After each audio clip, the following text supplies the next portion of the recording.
Ayun o. Good morning mga kalapwatsa. Siguro lahat sa inyo or karamihan sa inyo ay nakapunta na sa Pililla Rizal. Lalo na doon sa Pililla Windmill. Dahil ngayong araw, hindi kong babalikan yung Pililla Windmill. Pero ang dadaanan ko, dito ako dadaan sa Marilaki at hindi yung usual na daanan. Kaya ano pang hinihintay nyo? Tara! Nakwatsa na!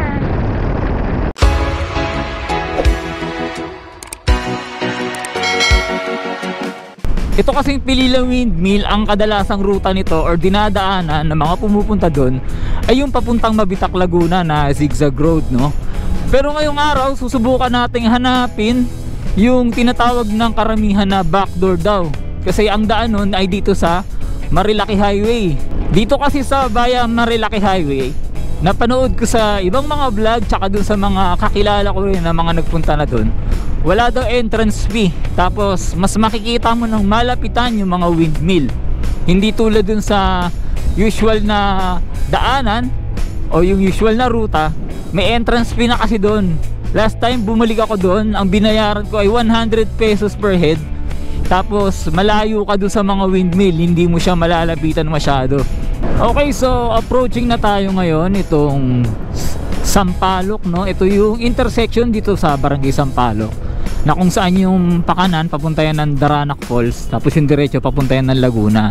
So dyan yung tutumbukan nating daan. Itong kaliwa hindi ko alam kung saan to papunta eh. Hindi pa ako nakakapasok dyan, pero minsan susubukan nating pasyalan yung area na yan. Tapos lalagpasan natin tong isang gas station na to, itong nasa kaliwa, itong SGS ba yan na gas station. Ayan. Tapos may isa pang gas station doon, lalagpasan natin yon, yung Hebron. Ayan, so ito yung Hebron. So ito yung pangalawang gas station na lalagpasan natin. Tapos diretso pa tayo. Tapos dito sa harapan natin ay merong hotel, Sampaloc Hotel yata yon. Yun yung magiging landmark naman natin para makita natin kung saan tayo liliko pakanan. Ito, yung nasa kaliwa natin na yun, no? Yung Sampaloc Hotel ba yun? Wait, tignan natin. Ayun, Sampaloc Hotel and Restaurant. Yan, pag nakita nyo na yan, yan, dito naman tayo sa kanan papasok. Eto. Tapos ang palatandaan naman natin dito ay yung Sampaloc National High School. Yan yun, sa harapan natin yung blue na gate, yan yung Sampaloc National High School. Pag nakita nyo yan, kakaliwa tayo ngayon.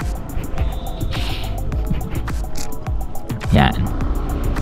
Tapos susundan lang natin itong sementadong daan na to. Dire-diretso lang to. Ayun, nakalagay oh, Welcome Sitio Bathala. Tapos ito ay ang Masalat Road. Oh yun, okay. Ito palang dinadaanan natin ay yung Masalat Road. May mga napanood akong vlog dati, sabi nila na itong kalsada raw na to way back 2020, yung ibang parte daw dito ay rough road pa, no? Talagang malubak tsaka maputik. In fairness sa lugar na to, tahimik tsaka malamig. Tapos ang daming puno, ang lilim pa. Sana ma-maintain nila yung gantong malinis na lugar. Ayan, tapos dito kakanan tayo. Ayan, huwag kayong didiretso dyan. Ayan, dito kanan tayo. Tapos dapat madaanan nyo itong Cove Vantres. Yan, Cove Vantres Philippines Incorporated. Yan, dapat madaanan nyo yan. Ganda dito. Tanay FSY Facility. Wow, ang daming puno ng mahogany. Ang ganda.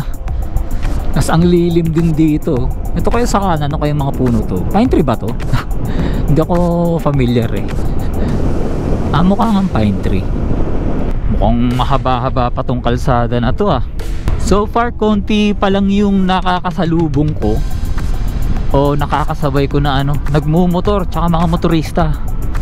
Yan, pagdating dito, alam ko kanan, susundan lang yung sementadong daan. Ito.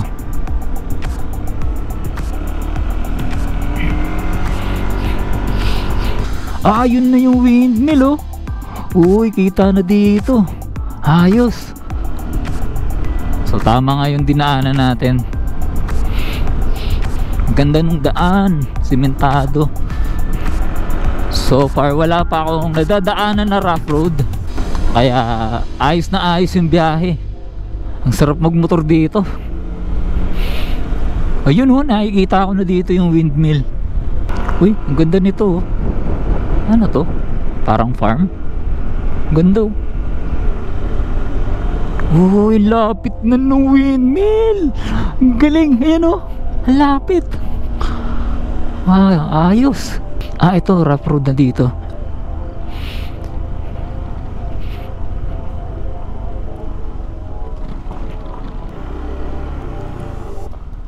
Pwede kayang lumapit doon?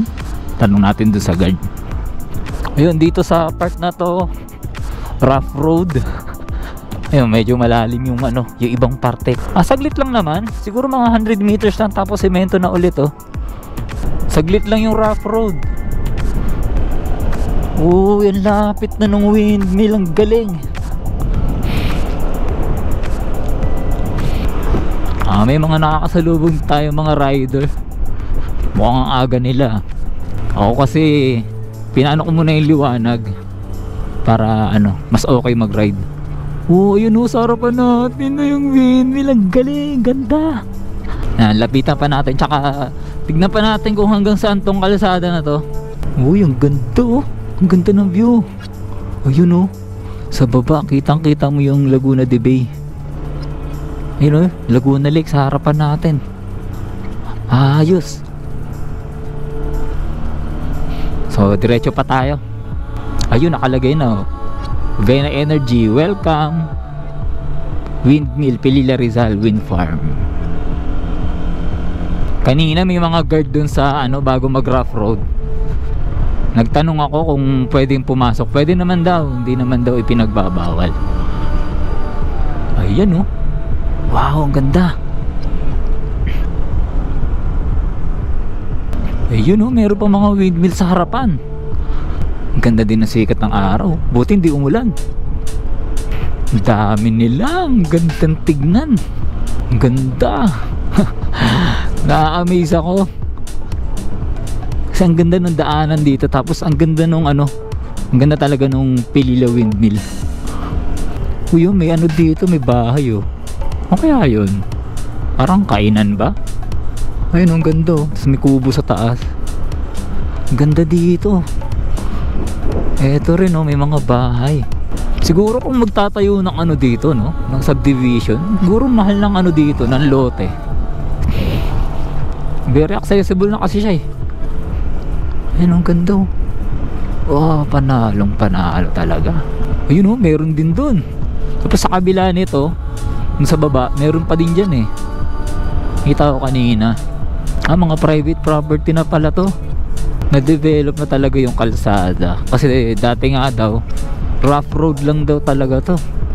Kaya may hirapan ka talagang bumiyahe papasok.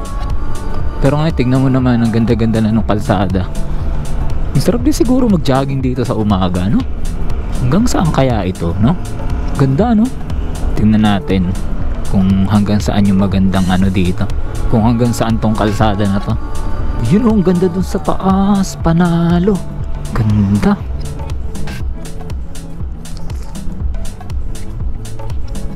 Tapos meron dong ano, parang view deck. Ang ganda.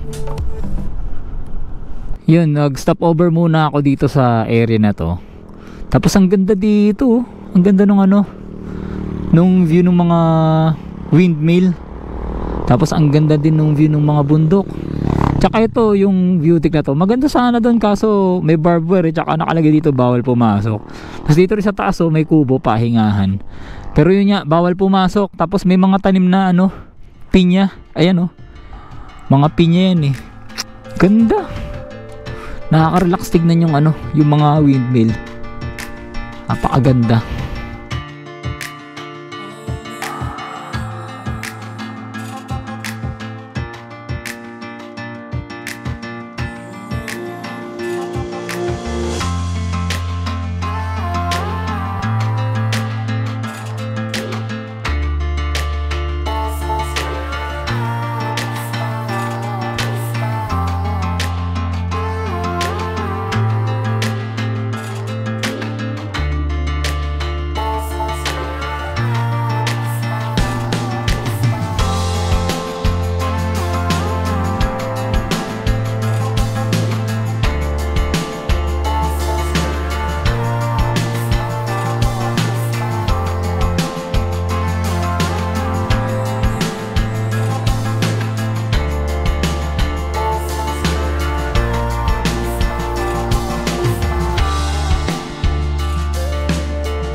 Ayun, itong daan daw pala na to, natanong ko yung isang lokal. Ang sabi niya, ang kanto daw nito ay yung daan papunta ng Mabitak, Laguna.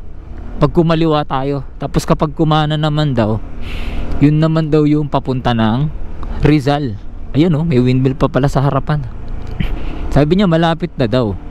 Ah, okay. So ito na yung ano, ito na yung pinaka entrance nung windmill.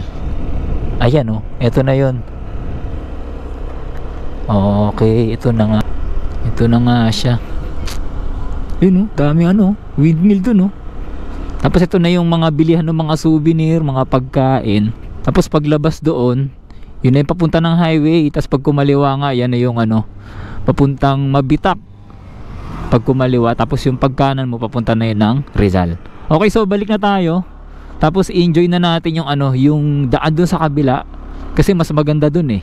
Mas okay yung view doon kumpara dito sa sa area na to. Kasi dito may bayad yung entrance fee. Ay, may bayad may bayad yung entrance, may bayad yung parking. Pero dun sa kabila, wala tayong doon. Wala tayong babayaran doon. Mas ma-enjoy natin yung view ng Pilila Windmill. Ngayon naman, pabalik na tayo dun sa Marilaki Highway. Ay, napakaganda oh. Napakalapit natin talaga sa sa windmill. Actually, tamang-tama nga talaga yung lokasyon ng mga windmill dahil sa area na to ay talagang malakas yung hangin, no? Malamig. Mararamdaman mo talaga. Kanina pa nga ako giniginaw, no? Kahit naka-jacket nga ako tumatagos talaga sa sa balat ko. Yung lamig ng hangin. Dito may mga view deck din oh. May mga kubo din sa kabila. Pero yun yan, mga private property kasi sila. Ang ganda sanang puntahan. Mukhang maganda yung view no? Doon no. Ay, may mga karatula nakalagay. Private property, no trespassing.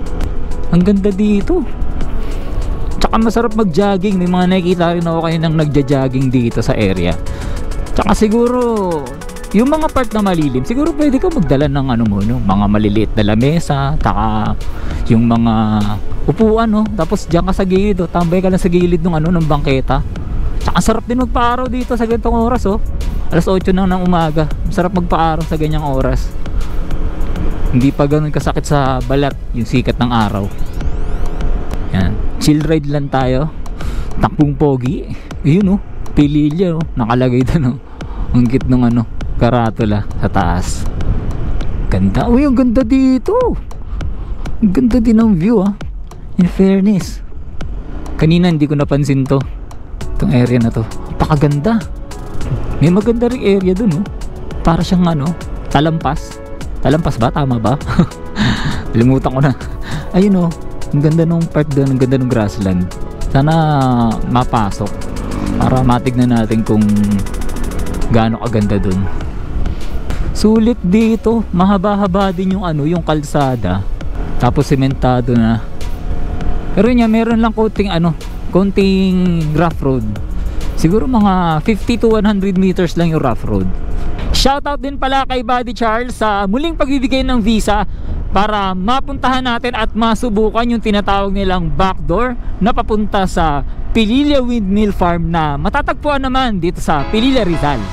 Kaya hanggang dito na lang at huwag na huwag kakalimutan na ang buhay ay masaya kapag may halong lakwatsa. Salamat!